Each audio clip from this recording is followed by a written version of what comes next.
What are the top leadership and talent pain points financial services companies are facing today?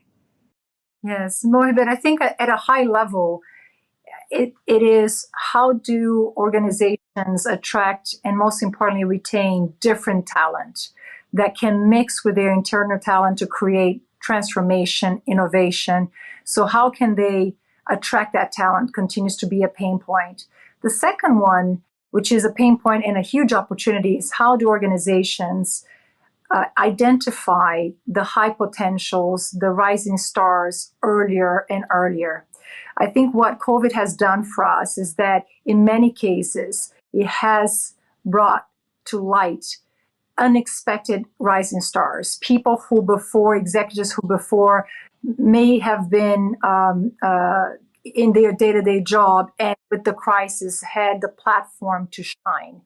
How can we start identifying those rising stars earlier in the process? And then how do we go about developing them more purposefully? How are banks looking at internal talent differently? How are they reaching down into their organizations to assess and identify the different capabilities within the own organization? Yeah, I think the traditional stretch assignment continues to be super important. So organizations that move the CFO to be P&L owner, P&L owners to lead functions, regional leaders across the world to come to headquarters to be in a completely different environment. That continues to be a great way to really test your talent and develop. But we also see an important focus on understanding potential. The way we're looking at it is under 4 different lenses. In identifying executives who have the biggest potential to grow and develop. One is determination and insight. Those two are very important ones and have been, especially when we talk about financial services, very important aspects of performance in many of the banks. But what we are seeing more and more a growing importance in identification of potential is when we look at curiosity and engagement. What the crisis also came to show us is that the leaders who were able to evolve themselves and the leaders who were able to engage employees have been more successful.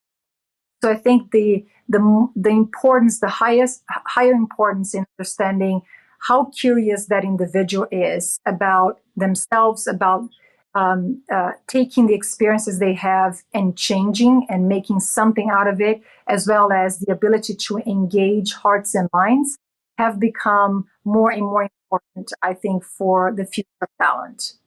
What are you seeing from your end, Mohib, with your clients? We see 3 things that need to take shape and are taking shape for that matter, especially over the past 12 to 18 months. First is for leadership to acknowledge that they'll need to change and their business models and make some tough decisions around what products to develop, what markets and segments they need to potentially be in. And even though they have short-term implications on revenue, this is important to understand as the overall impact during this transitionary stage. And this is also aligns with the overall talent that's required to help innovate and move forward as the transformation evolves. Second, being open to making changes to the associated talent pool. You mentioned that earlier on, is looking at different types of talent and capabilities as they evolve during the transformation journey. And third is it's less about understanding what experiences they've had and the proven sets of capabilities over the past X number of years.